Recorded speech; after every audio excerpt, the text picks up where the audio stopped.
I gave him everything. My trust, my money, my business. I thought he was family. I thought marrying his sister meant I had a real Filipino family who'd protect me.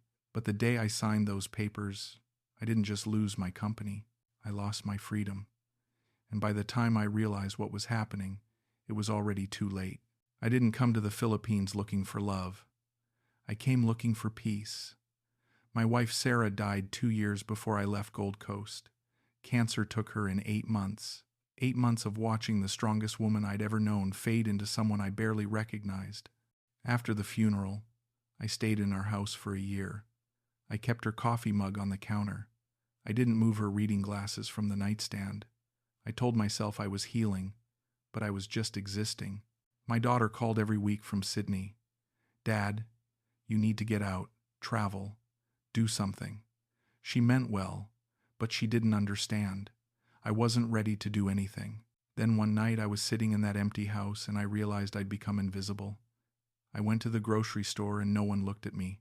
I ate dinner alone every night. I was 62 years old and I disappeared from my own life. That's when I started researching. Cheap countries, warm weather, English speaking. The Philippines kept coming up. Retire for a fraction of the cost.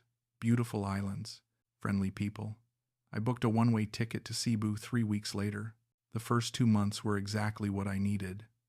I rented a small place near the beach. I woke up when I wanted. I ate fresh mango for breakfast. I drank San Miguel at lunch. The ocean was always there, constant and loud and alive. I felt like I could breathe again. I wasn't healing exactly, but I wasn't drowning either. I spent a lot of time at this little resort down the road. Nothing fancy, just clean rooms and a restaurant that served decent fish. That's where I met her. Elisa, she worked the front desk, early 20s maybe, soft voice. She smiled at everyone, but when she smiled at me it felt different. She'd ask me how my day was and actually wait for my answer. "How's the weather at the beach today, Sir Kenneth?" she'd say. I'd tell her about the sunrise or the fisherman or the stray dog that followed me home. She'd laugh, a real laugh, not the polite one people give old men. One afternoon I came in soaked from an unexpected rain. She handed me a towel and said, "You look like a lost tourist." I said, "I think I am." She said, "Then maybe you need a local to show you around." I didn't know if she was flirting or just being kind. I didn't care. It felt good to be noticed. I started coming to the resort every day, even when I didn't need to.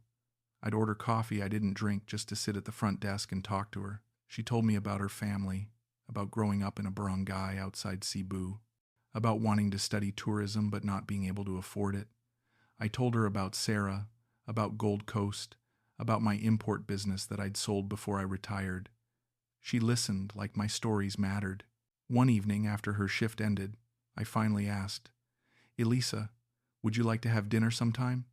Somewhere nicer than this place?" She looked down, shy. Then she looked up and smiled. "I'd like that, Kenneth." That smile, God, that smile made me believe in second chances. I was nervous the night I picked Elisa up from her family's place for our first real date. I wore the nicest shirt I'd brought from Australia, even splashed on cologne I hadn't touched in 2 years. When I pulled up to the address she'd given me, I realized it wasn't just a house, it was a compound. Concrete walls, a metal gate, maybe a dozen people milling around inside. Kids playing, women cooking, men drinking under a tarp. Elisa came out through the gate looking beautiful in a simple yellow dress. "You ready?" she asked. I nodded. But before we could leave, an older woman called out, "Elisa? Sino yan? Who's that?" Elisa turned back, half smiling. "Tita Carmen, this is Kenneth. I told you about him." The woman walked over, arms crossed but not unfriendly. She looked me up and down. "You're the Australian?" I said, "Yes, ma'am." She nodded slowly. "You take care of my niece, okay? She's a good girl." I promised I would. Elisa laughed, embarrassed, and pulled me toward the car. As we drove away, she said, "Sorry about that. My family is very protective." I said, "It's nice. I don't have that anymore." She reached over and squeezed my hand. Dinner was perfect. We talked for 3 hours. She asked me about my life, about my business, about what I missed about Australia. I told her I missed my daughter, but not much else. "You're not lonely here?" she asked. I thought about it. I was lonely in Gold Coast. Here I'm just alone. There's a difference. She smiled. "Maybe you won't be alone much longer."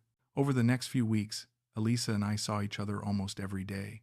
She'd finish her shift and we'd walk along the beach or grab food at a local carinderia. She introduced me to lechon and lumpia and halo halo. I taught her how to say things in Australian slang. She thought arvo for afternoon was hilarious. One night after dinner she said, "Kenneth, my family wants to meet you. Properly." I asked what that meant. She said, "Come to the house, have lunch with us. Let them see you're not just some random foreigner." I agreed, though I felt a knot in my stomach. I'd never been good at big family gatherings. Sarah's family was small and quiet. This felt different. The following Sunday I showed up at the compound with a roasted chicken and a case of beer. Elisa met me at the gate. "You didn't have to bring anything," she said, but she was smiling. Inside, the place was alive. Kids everywhere, music playing, the smell of grilling meat and rice. An old woman in a chair near the house waved at me. "Lola Rosa," Elisa whispered. "My grandmother." I walked over and did the mano, pressing her hand to my forehead the way Elisa had taught me. Lola Rosa laughed. "You learn fast," she said in broken English. Tita Carmen appeared with a plate of food. Sit, eat." I sat at a plastic table under the tarp. People came and went, introducing themselves. I lost track of names. Cousins, uncles, neighbors. Everyone was curious but kind. Then a guy walked in, mid-30s, confident, smiling wide. He made his way straight to me. "Kenneth, right?" "I'm Rico, Elisa's kuya, her older brother." He shook my hand hard, sat down across from me. "So you're the Australian my sister won't stop talking about." Elisa blushed. I laughed nervously. Rico leaned back in his chair, cracked open one of the beers I'd brought. "She says you used to run a business." "Import-export?" I nodded. "Yeah, small operation. Brought goods in from Asia, sold them in Australia. Did it for 20 years. Rico's eyes lit up. "That's amazing, man. You know, I've been trying to start something similar here. Logistics, supply chain stuff. But it's hard without connections, without capital." I could hear the pitch coming. Elisa touched Rico's arm. "Kuya, don't bother Kenneth with that now." Rico held up his hands. "I'm just talking, Elisa. Relax." He looked at me. "But seriously, Kenneth, if you ever want to talk business, I'd love to pick your brain. I know the local side of things. I just need someone who understands the bigger picture." I said I'd be happy to help however I could. I meant it. Rico seemed like a good guy. Ambitious, sure, but who wasn't? He grinned. "You're gonna fit right in here? Man." The rest of the afternoon passed in a blur of food and conversation. Lola Rosa prayed over me before I left. Tita Carmen hugged me. Elisa walked me to my car. "They liked you," she said. I said, "I liked them too." She kissed me on the cheek. "Thank you for coming." As I drove back to my place, I felt something I hadn't felt in a long time. I felt like I belonged somewhere. Elisa and I got serious fast. Maybe too fast. But at my age, I didn't see the point in taking things slow. We spent every free moment together. She started staying over at my condo a few nights a week. I met more of her family. I went to birthday parties, baptisms, Sunday lunches. I paid for things without thinking about it. A new tire for Tita Carmen's motorbike, medicine for Lola Rosa's arthritis, school supplies for one of the younger cousins. It felt good to help. It felt like I had a purpose again. Rico and I started talking more too. He'd call me, ask to meet for coffee. We'd sit at a cafe and he'd tell me about his business ideas. "Kenneth, there's so much opportunity here," he'd say. "People need transport, goods need moving, but banks won't lend to guys like me. No collateral, no foreign connections." I listened. I gave advice. I told him about the mistakes I'd made starting my business in Australia, the lessons I'd learned. He soaked it all in. One evening, Elisa and I were at my place watching a movie when she turned to me. Quiet. "Rico really looks up to you," she said. I said that was nice to hear. She nodded. "He talks about you all the time. He says you're the only person who's ever taken him seriously." I didn't know what to say to that. She rested her head on my shoulder. "You're a good man, Kenneth." A few days later, Rico asked if we could meet.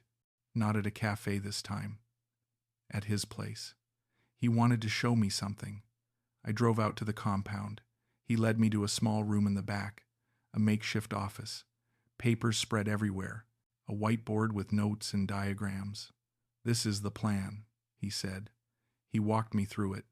A logistics company, local deliveries, regional shipping, maybe even exports eventually. He had contacts. He had roots. What he didn't have was legal structure. "Kenneth, here's the thing," he said, sitting down. "I can't fully own certain types of companies. Foreigners can, but Filipinos can't. It's complicated." I'd heard about this. Foreign ownership laws, local partnerships. Rico leaned forward.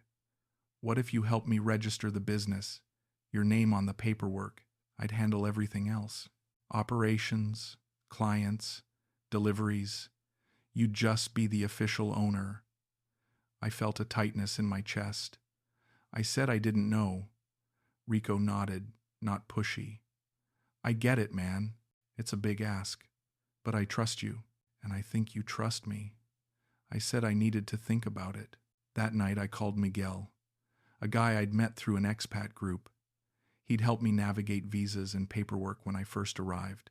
He knew the system. "Miguel, what do you know about foreigners registering businesses here?" He asked why I was asking. I told him. There was a long pause. "Kenneth, listen to me. Don't put your name on anything unless you control it. I've seen this go bad too many times." I said this was different. This was family. He sighed. "Family makes it worse, not better. If things go wrong, you'll have no leverage, no legal standing, and the emotional guilt will keep you from fighting back." I told him I'd be careful. He said, "Just don't say I didn't warn you." The next day, Elisa brought it up. We were having breakfast at my place. "Did Rico talk to you about the business?" she asked. I said yes. She stirred her coffee, not looking at me. "What did you think?" I said I wasn't sure. She nodded. "I know it's a lot, but Kenneth, he really needs this. And it's just paperwork. You'd be helping my brother build something real." I looked at her. She looked back, hopeful. "You wanted to help, right?" I did. I really did. I wanted to be useful. I wanted to be part of something that mattered. 2 days later, I met Rico at a government office in the city. Hot, crowded, smelled like sweat and old paper. We filled out forms. I signed my name over and over. Rico grinned the whole time. "This is it, Kuya Kenneth. We're really doing this." When we walked out, he clapped me on the back. "You won't regret this, man. I promise." I wanted to believe him. I really did. But Miguel's words kept echoing. "Don't put your name on anything unless you control it." I pushed the thought away. This was different. This was family. I was doing something good here. I was helping someone I cared about. And maybe, just maybe, I'd finally found a place where I mattered. 3 months after I signed those papers, Elisa and I got married. It wasn't a big wedding, but it felt big to me. We did it at the family compound, under a canopy in the yard. Lola Rosa cried through the whole ceremony. Tita Carmen kept adjusting my barong, making sure I looked right. There must have been 50 people there. Music, food, kids running everywhere. When the officiant said we were husband and wife, everyone cheered. Rico stood up and raised his beer. To Kenneth, to family, to loyalty, to the man who's given us more than we could ever repay. People clapped. I felt my throat tighten. This was what I'd wanted. To belong. To be part of something bigger than myself. Elisa looked beautiful. When we danced, she whispered, "I'm so happy." I said, "Me too." And I was. I really was. But things started changing after the wedding. Subtle at first. Elisa moved into my condo officially, but she wasn't there much. "I need to help Tita Carmen with something," she'd say. Or, "Lola isn't feeling well. I should stay at the compound tonight." I understood. Family was important to her. I didn't push. But I'd sit alone in the condo, staring at our wedding photos on the wall, wondering why I felt so lonely again. The business changed too. Rico stopped asking my opinion. He'd hire people without telling me. He'd take on new contracts, and I'd only find out when invoices showed up. One afternoon, I went to the small warehouse he'd rented. I wanted to see how things were going. He was there with two guys I'd never met, loading boxes into a truck. "Kenneth, hey," he said, barely looking up. "What are you doing here?" I said, "I just wanted to check in." He wiped his forehead. "Everything's fine, Kuya. You don't need to worry." I said I wasn't worried. I just wanted to be involved. He nodded, distracted. Yeah. Look, I've got this under control. You're the owner. You just relax." It sounded like he was dismissing me.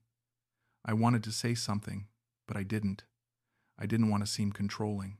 I didn't want to be the foreigner who didn't understand how things worked here, so I left. That night I tried to talk to Elisa. "Rico's making a lot of decisions without telling me," I said.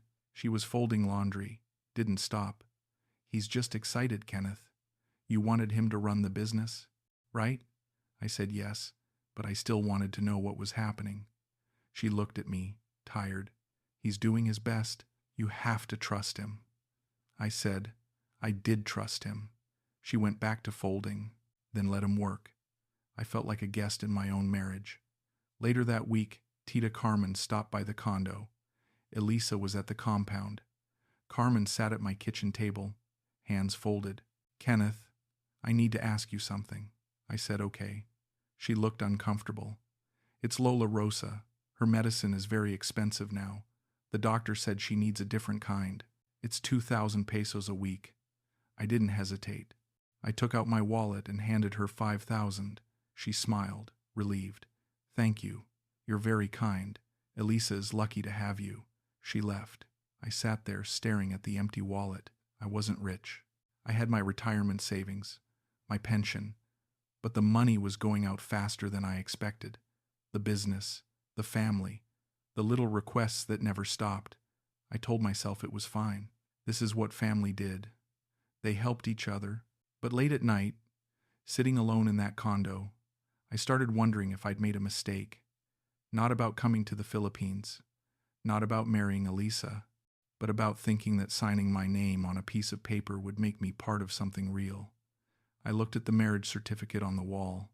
I thought about Rico's toast, "To Kenneth, who's given us more than we could ever repay." I wondered when the repaying would start. I wondered if it ever would. I didn't notice it right away. Money had always been loose in my mind since Sarah died. I had enough, and what else was I going to spend it on? But 4 months after the wedding, I logged into my bank account and felt my stomach drop. The balance was nearly 30% lower than it should have been. I went through the statements. Transfers I didn't remember making. Charges from businesses I'd never heard of. I called the bank. They said all the transactions were linked to the company. My company. Rico's company. Whatever it was, I drove straight to the warehouse.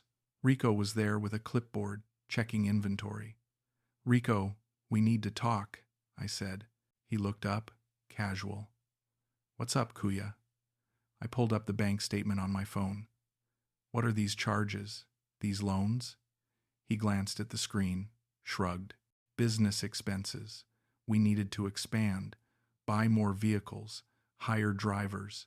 I said, "You didn't tell me." He set the clipboard down, looked at me like I was being unreasonable. "Kenneth, I'm running a business here. I can't ask permission for every little thing. You said you trusted me." I said, "I do, but this is my money." He crossed his arms. "It's our money. You're the owner, remember?" I felt heat rising in my chest. "Then why don't I know what's happening?" Rico's face hardened. "Because you don't understand how business works here. You're a foreigner. You don't know the people, the culture, the system." I'm handling it. I said, I wanted to see the books. All of them. He said, fine, but his tone said otherwise. That night I called Miguel. My hands were shaking. Miguel, I think I made a mistake. He asked what happened. I told him everything. The loans, the expenses, the fact that Rico was making decisions without me. Miguel was quiet for a long time. Kenneth, do you have a copy of the documents you signed? I said yes. He said, send them to me. Let me look. I scanned everything and emailed it to him. 2 hours later, he called back. His voice was different. Careful. Ken, you gave him full operational control. Legally, you're the owner on paper. But in practice, he can do whatever he wants. And if the business fails, you're responsible for the debts.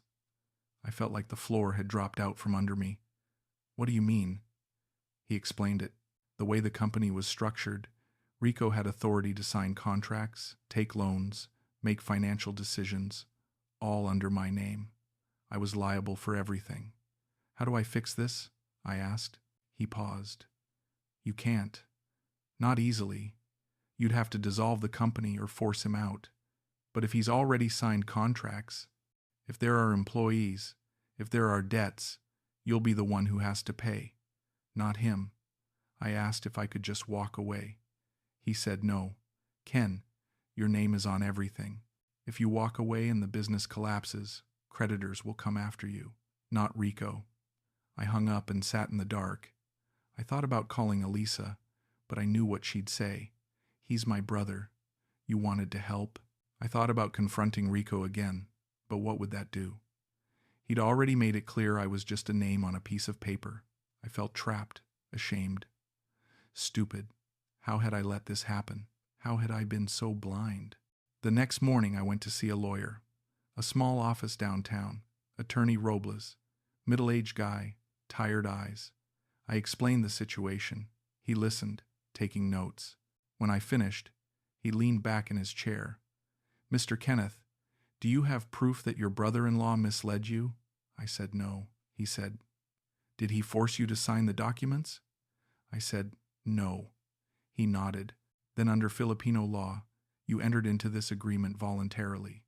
You gave him operational control. He's acting within the authority you granted him, I said. But I didn't know he'd do this. Robles looked at me, not unkindly. Ignorance isn't a defense. You signed the papers. You trusted him. That's not illegal. It's just unfortunate.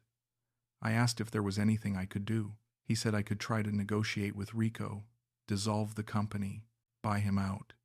But if he refuses, you have very little leverage, and any debts the company has incurred are your responsibility. I asked how much it would cost to fight this in court. He said more than it was worth. Cases like this take years, and you'll spend more on legal fees than you'll recover. I left his office feeling hollow. I sat in my car in a parking lot and stared at nothing. My phone buzzed. A text from Rico. Kuya, we need to talk. Meet me at the warehouse. I didn't want to go, but I went anyway. Rico was waiting for me outside the warehouse, leaning against the wall, smoking a cigarette. When I pulled up, he flicked it away and walked over. Kenneth, we need to clear the air, he said. I got out of the car. My legs felt weak. Rico, I talked to a lawyer. He nodded, unsurprised. And what did he say? I told him everything, that I was liable, that I couldn't walk away, that I was stuck. Rico listened, face neutral. When I finished, he said, so what do you want to do? I said, I want out. He shook his head. You can't just walk away, Kuya. We have contracts, employees, loans. If you pull out now, you'll destroy everything, I said. You destroyed it, not me. His eyes went cold. I didn't destroy anything. I built this. You just signed your name. Don't act like you did the work. I felt my chest tighten. I trusted you. He laughed, bitter. Yeah, you did, and that's on you. I asked him what he wanted from me. He stepped closer. I want you to stay out of my way. Let me run the business. Stop asking questions. Stop calling lawyers. Just let me work, I said. And if I don't? He shrugged. Then the business collapses. The creditors come after you. Your name gets dragged through the legal system. You lose everything. Is that what you want? I stared at him. This wasn't the guy I'd met at the compound, the one who called me Kuya, the one who thanked me with tears in his eyes. What happened to you? I asked. He didn't blink. Nothing happened to me. I'm the same guy. You're just seeing me clearly now. I got back in my car. I didn't know where to go. I didn't want to go home. I drove to the beach and sat on the sand until the sun went down. When I finally went back to the condo, Elisa was there, sitting on the couch. She didn't look up when I walked in. Rico called me, she said. I didn't say anything. She stood up, arms crossed. Kenneth, what are you doing? I said. What am I doing? Your brother just told me I'm trapped, that I can't leave, that if I try to fix this, I'll lose everything. She shook her head. You knew what you were getting into. You signed the papers, I said. I signed them because you told me to. Her face changed, hard, defensive. I didn't force you. You wanted to help. You wanted to be part of the family, I said. I thought I was part of the family. She laughed, but it wasn't warm. You are. But that doesn't mean you get to control everything. Rico is doing what's best for the business. I asked her whose side she was on. She looked at me like I'd asked a stupid question. He's my brother, Kenneth. What do you want me to do? I said. I want you to be my wife. She didn't answer. She grabbed her bag and walked to the door. I'm staying at the compound tonight, I said. Elisa, wait. She turned back. What? I didn't know what to say. She left. I stood there in the empty condo, staring at the door. I felt like I was disappearing again. The next day I tried to visit the compound. I needed to talk to her, to make her understand. But when I got to the gate, Tita Carmen was there. She didn't smile. Kenneth, now is not a good time. I said I needed to see Elisa. She shook her head. She doesn't want to see you, I said. Please, just let me talk to her. Carmen stepped forward, blocking the gate. You need to go. You're upsetting the family. I looked past her. I could see people inside. Lola Rosa sitting in her chair. Rico talking to someone. No one looked at me. I got back in my car. My phone buzzed. A text from Rico. Stay away. You're not welcome here. I called Javier that night. My old mate from Gold Coast. We'd worked together years ago, stayed in touch. He picked up on the third ring. Ken, mate, how are you? I told him everything. The business, Rico, Elisa, the family. He listened without interrupting. When I finished, he said, Ken, I'm coming out there. I said he didn't have to. He said, yeah, I do. A week later, Javier was sitting across from me at a bar near my condo. He'd flown in from Brisbane. 61, graying hair, still looked like he could throw a punch if he needed to. He ordered 2 beers and looked at me. Mate, you look like hell. I felt like hell. We drank. He asked questions. I answered. He shook his head. Ken, they used you. The marriage. The family. All of it. It was a setup. I said I didn't want to believe that. He leaned forward. Believe it. I've seen this before.